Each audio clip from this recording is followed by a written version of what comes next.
Assalamu alaikum wa rahmatullahi wa barakatuh. Welcome back, dear viewers, joining us here live on our program Huda tonight. I'm your host for this particular segment, Junaid Dar.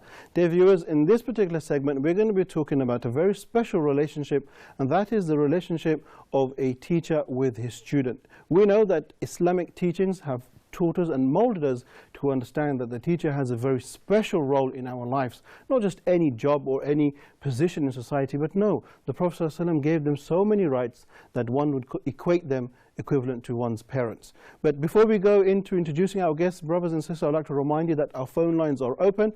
You will see our numbers running across the screen there. If you're calling from outside of Egypt, don't forget to use the code, which is 002, and then you can address your questions to our qualified guests here in the studio. So let's begin from the right-hand side. If we can begin by introducing our guests. We have with us Brother Ahmed Ali Zahran. If I understand correctly, you are a teaching assistant in the Department of English Language and Literature in the Faculty of Arts in Munafia University. Yes, that's correct. Yeah, thanks for having me. I'd like to welcome to the program, brother. Thanks. Thank you. And our second guest, we have with us Brother Yusuf Sadiq, who is also an English teacher. Brother, I'd like to welcome you to the program as well. Assalamu alaikum. Nice to be with you. Alaikum salam. Thank you very much. Brother Ahmed, if I can begin with yourself, could you tell us how can teachers achieve a positive relationship with their students today? Yeah, well, achieving positive relationship with your students is something which is very difficult, by the way, but it can be achieved by pondering on four main areas. Okay. So first is maintaining good communication with your students. That's number one. Right. Number two is understanding the students. What are their needs? What are their learning styles? What are their learning difficulties? And also what are their personalities?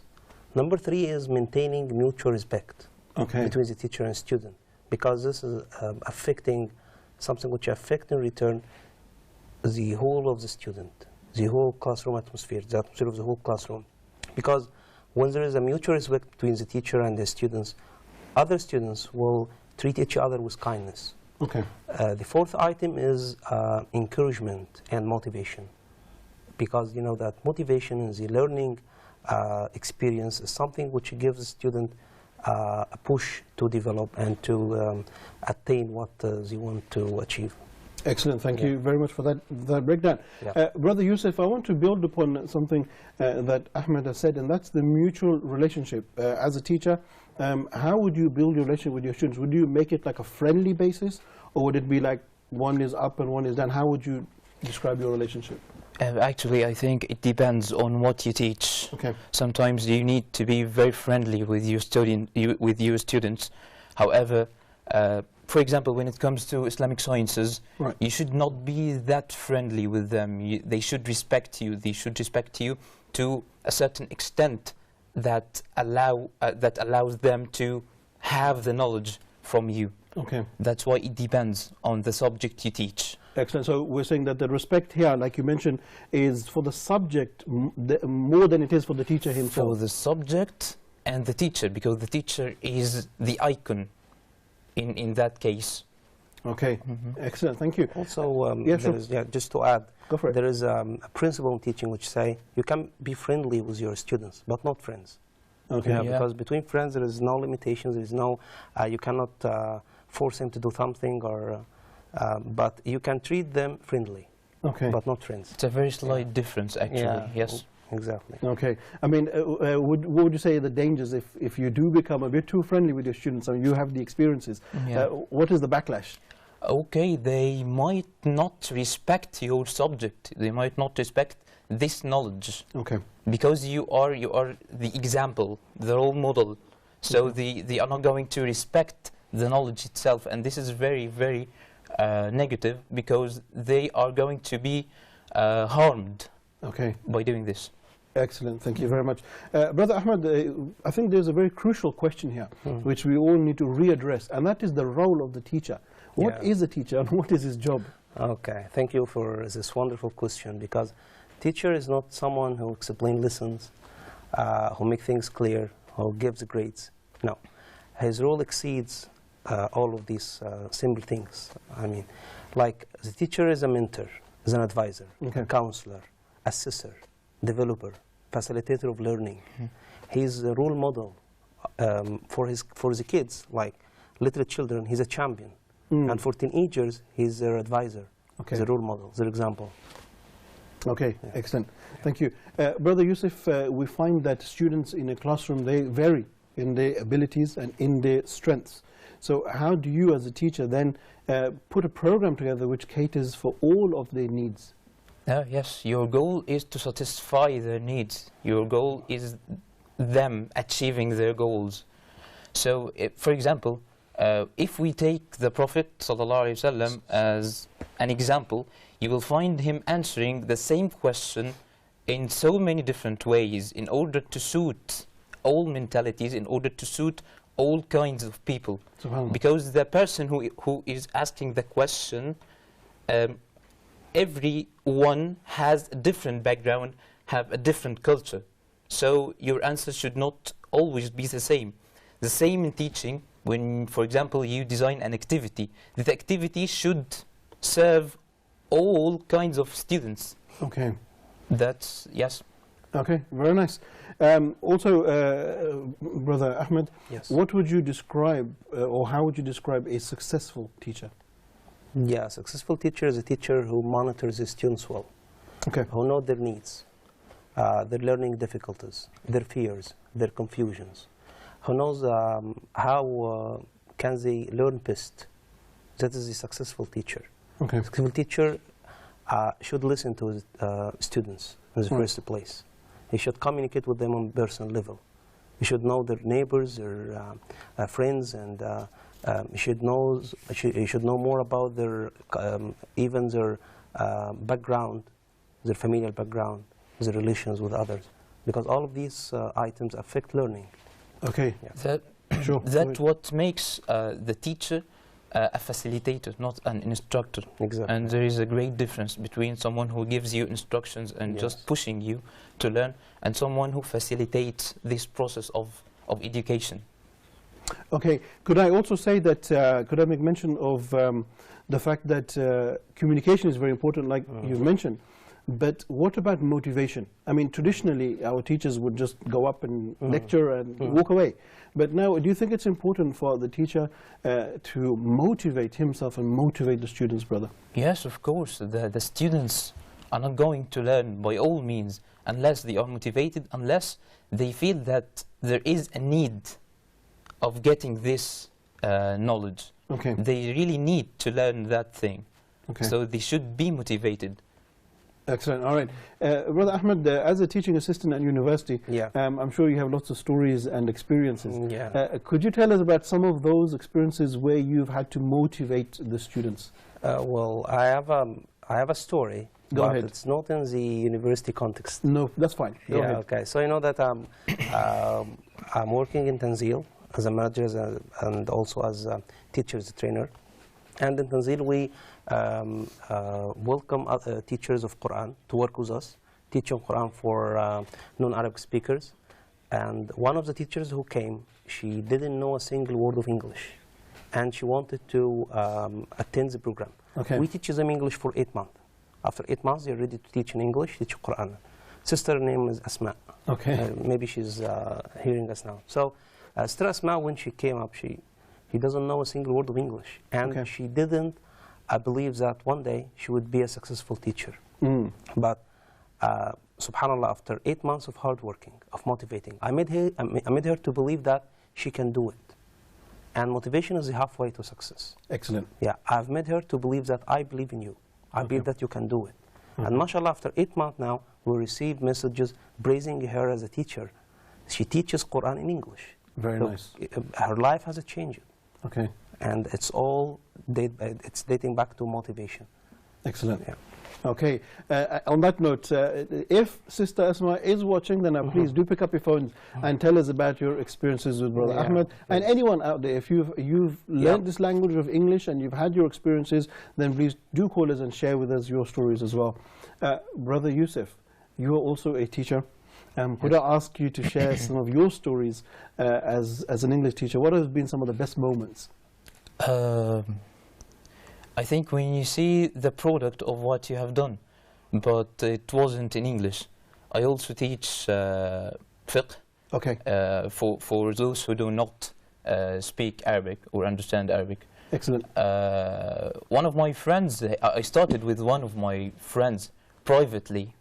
So at some point I wasn't motivated at all as a student to learn fiqh anymore. Okay. So when I saw that need in the West, that people, they really need to learn fiqh and to learn Islamic sciences as well, I was very motivated. I was so much into learning fiqh and continue learning fiqh in order to teach those people who cannot have any access to such sciences, especially in the West. So in order for you to become a better teacher, you had to become a student again? Yes, of course, and to continue learning, because it's a continuous process. It doesn't have an end.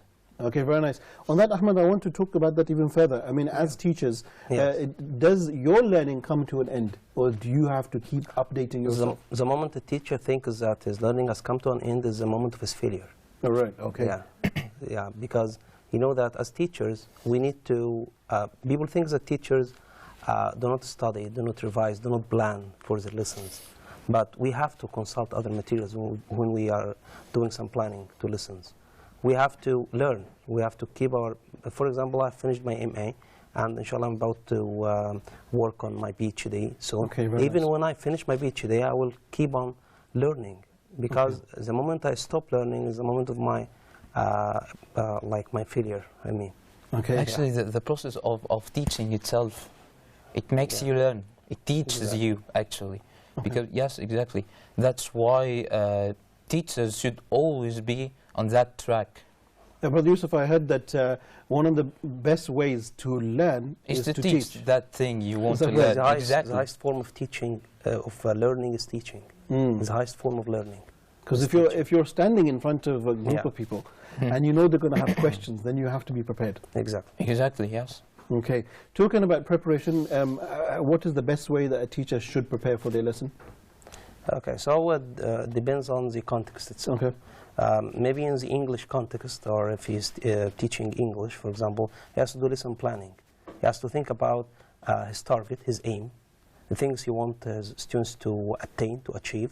By the end of the lessons, he will be able to do 1, 2, 3. So he has to prepare the aims. Then he has also to prepare the ways or the methods to get to these aims. Also, he has to put in his mind different questions he might be asked, because it's an important part of the preparation, because he should anticipate the questions he may be asked.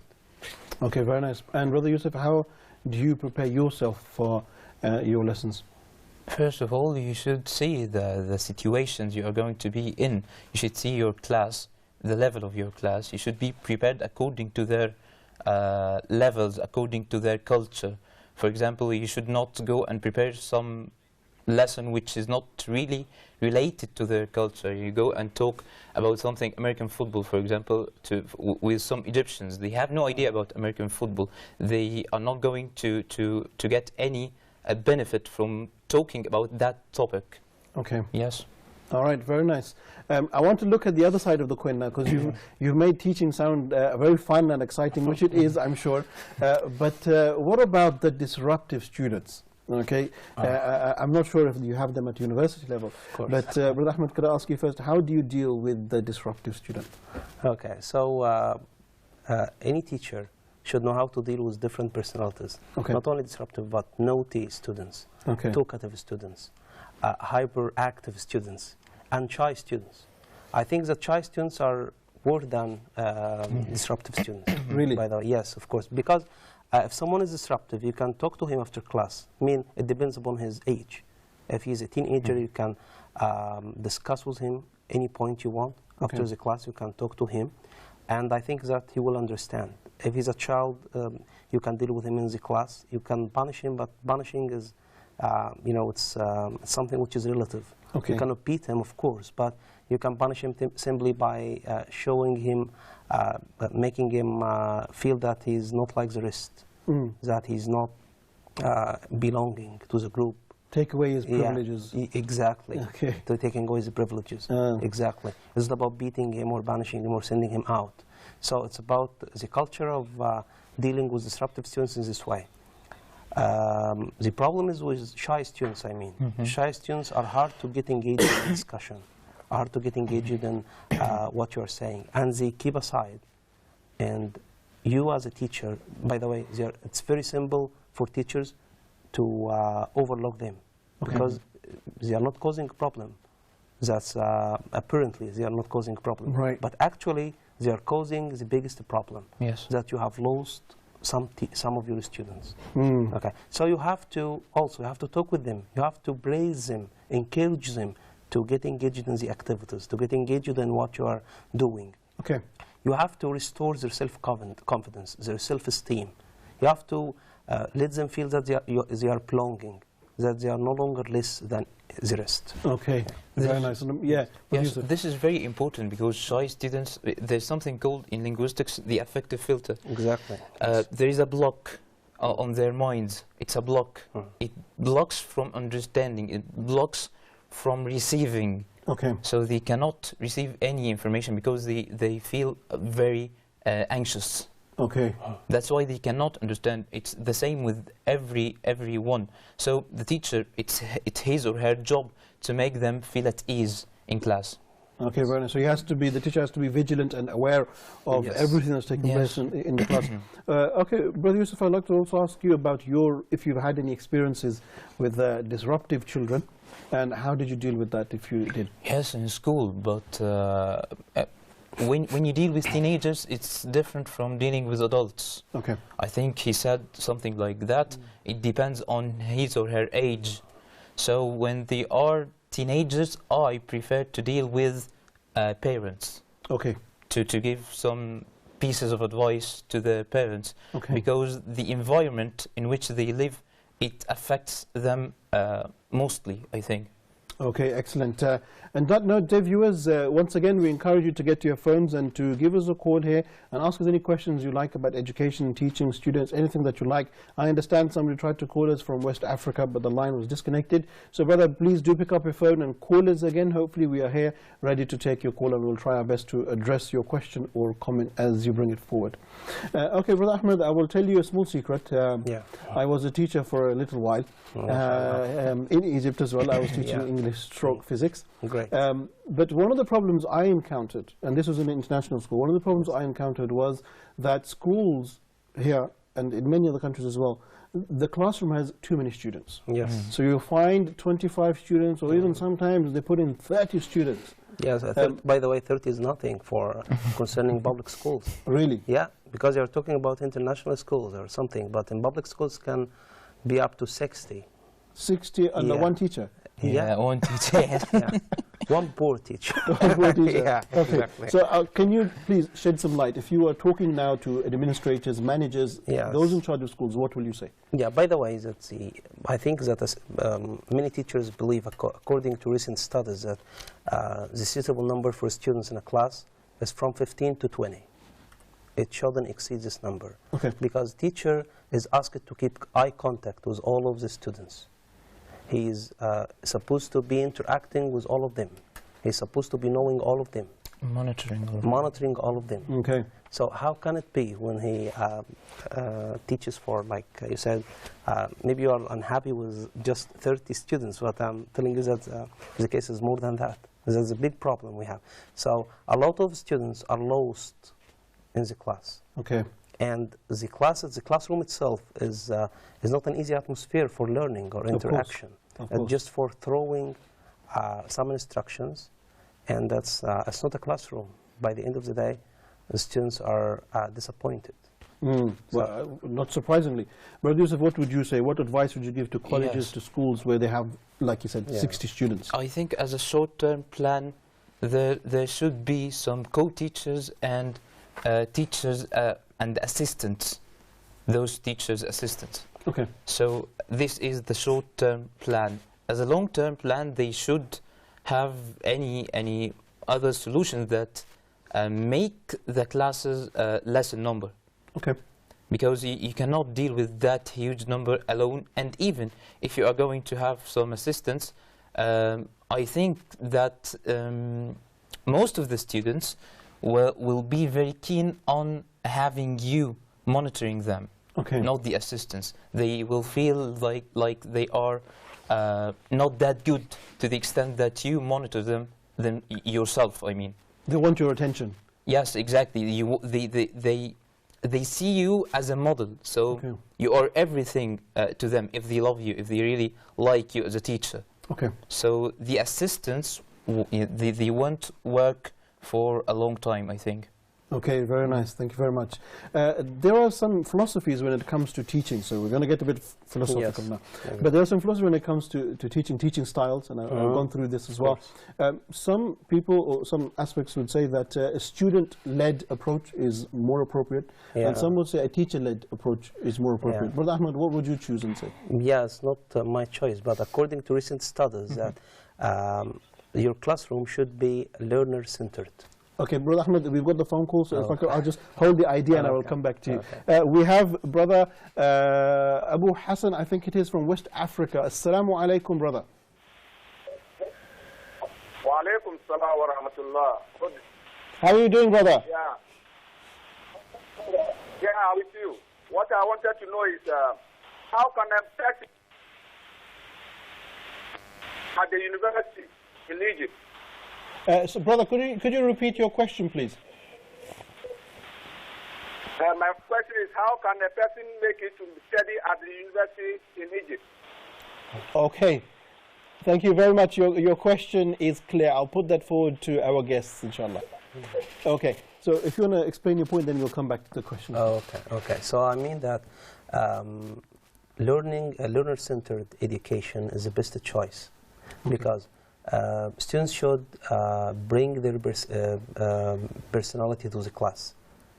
The curriculum itself should be personalized, should be much more focused on their experience, their creativity, more than following a curriculum or a textbook. Okay. So also teaching English, for example, as a context, students are asked to talk like 70%. Okay. 70% of the talk should be made by the students. 30% should be made by the teacher, because they are the ones who need to learn. They are the ones who need to improve their skill. Okay, very nice. Brother Yusuf, I want to talk about the importance of other skills, the soft skills. I think this is what we teachers call it. How important are those? Communication, motivation, public speaking, presentations, all these kind of things. How important is that for a student to practice? I think it's everything for the student, actually. We don't need the student who can solve the exam very well, who can write very well. We want the student who can talk, who can face people, encounter people with the subject he has been learning for a long time. Okay. So it's actually, I think interaction is very important when it comes to this point. You don't need the student to be silent all the time. You need the student to be talkative, actually, but with you, interacting with you as a teacher. Okay. We have another phone call. MashaAllah, you're generating lots of phone calls, brothers. So we have Brother Amr from Egypt. Assalamu alaikum. Alaikum salam. Yes, brother, go ahead. Yes, please. I want to ask a question. Sure. Yes. How can we improve the relation between the teacher and student, especially because it has getting from worse to worse? Okay, thank you very much, Brother Amr. Thank you very much. Thank you very much. I'll put your questions to our respective guests here, and I thank you for your call. So we have two questions. So the first one will go to Brother Ahmed, because you work in the university. Brother Abu Hassan was saying that he's interested in studying at an Egyptian university. What can he do to get accepted? Yeah, I think it depends upon the kind of university, because if he's planning to study in Al-Azhar, for example, I think there is a program for Al-Azhar students. And if he's planning to go to public universities, I think there is something which is called the Open University. Okay. So I can get registered in any of these programs. Okay, excellent. So you can just jump online and find all the information? Concerning Al-Azhar, I think yes. But concerning public university, I'm not sure if they have this service online or not. But I believe that, for example, Cairo University has this program for Open University. Thank you very much. Excellent. Brother Yusuf, you get the second question, which is from Amr in Egypt. And he says that how can we improve the relationship between the student and the teacher, as he feels it's getting worse and worse? Yes, I think different kinds of responsibilities shared in this case. As for parents, they should have this culture of teaching their children from the ages of 2 or something, that if you have a teacher, you should respect that teacher. You should be very, you should always learn from that teacher. You should be so much into getting the best use of that teacher. This is firstly. As for the teacher, they should always develop themselves. So, as we said, the teacher should be always learning, all the time learning. As for the government should give due care to teachers and should, yes, actually in certain countries teachers are treated in the best way, as if they are ministers or something. And this is very important, and it's for the sake of the nation. Excellent. And just very quickly, with just 30 seconds, yes. Do you feel one of the reasons to why teachers are not being respected as much as they should be is because of the lack of Islamic understanding? Because if they understood that the teacher is like the parent, they would behave differently. Yes, of course. In Islam, teachers are fully respected because they have a very important message. Okay. You want to say something? You got 5 seconds. Yeah, I have a point that the nature of the problem, which is our brother is talking about, is that the relationship of teacher-student is business-based. Right. Concerning private tutoring and... Sold money. Yeah. So it's not a mission as before. So that's the nature of the problem, I think. All right, thank you very much. I pushed you for your answers because of the time. But once again, Brother Ahmed, I'd like to thank you very much for coming to the program. And also, Brother Yusuf, we appreciate your time and your knowledge as well. I'd like to say to both of you, Assalamu alaikum. Alaykum. Okay, dear viewers, we've come to the end of segment number 3 here, having a beautiful discussion about education, the role of the teacher and the role of the student. Now, it's very important that we revive our Islamic traditions, our Islamic teachings. When you look at the best of teachers, the best man to walk on this planet, it's none other than the Prophet Muhammad sallallahu alaihi wasallam. And if you want to look at the best of students, it was none other than the Sahaba, the companions of the Prophet Muhammad sallallahu alaihi wasallam. How did they behave with the Prophet? How did they sit in front of him? How did they learn? How did they take notes? And how did they become the best of generations? That's the question. Dear brothers and sisters, on that we will conclude. And I'd like to thank you all for tuning in. And we will see you tomorrow at the same time, at the same place on our program Huda Tonight. So until then, Assalamu alaikum wa rahmatullahi wa barakatuh.